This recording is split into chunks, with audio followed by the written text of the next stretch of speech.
اللہ کے نبی نے ایک دوسری حدیث میں فرمایا کہ کل مولود یولد علی الفطرہ، ہر مسلمان پیدا ہوتا ہے. یہ گھر واپسی کا نعرہ غلط ہے. فطرت اسلام پر پیدا ہوتا ہے. اس کی حیثیت کورے کاغذ کی مانند ہوتی ہے، وہ نرم و گداز مٹی کے مانند ہوتا ہے.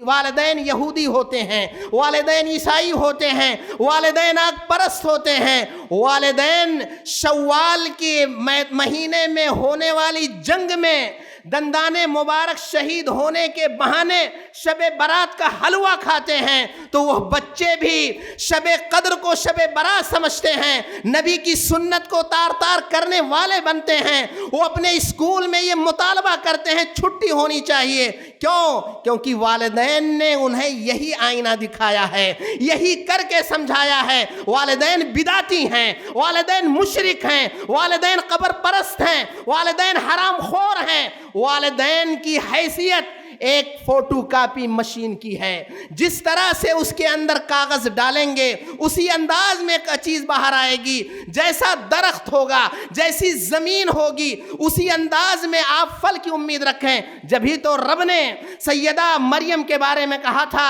کہ قوم کے سامنے جب وہ بچہ بغیر شادی کے لے کے آتی ہیں، رب نے کہا کہ قوم کے لوگوں نے کہا یا اخت ہارون ما کان ابوک امرأ سوء وما کانت امک بغیہ، اے ہارون کی بہن تیرا باپ بد کردار نہ تھا، بد چلن نہ تھا، تیری ماں زانیہ فاحشہ نہ تھی، پھر تو کیسے بغیر شادی کے بچہ لے کر کے آئی؟ معلوم یہ ہوا کہ تربیت اولاد میں، اولاد کی بہتری میں، جو اولاد ہمارے لیے دنیا اور آخرت میں باعث زینت ہوگی، جس اولاد کی دعاؤں سے ہمارے درجات بلند ہوں گے، جن اولاد کے حافظ قرآن اور ماہر قرآن ہونے کی صورت میں اولین و آخرین کے درمیان روز قیامت ہمارا سر بلند ہوگا، جن اولاد کی بنیاد پر یہ اولاد ہمارے لیے صدقے جاریہ بن کر کے ہمارے نیکیوں کے پلڑوں کو بوجھل کریں گے، ان اولاد کی بہتری میں والدین کا کردار بہت اہم ہے.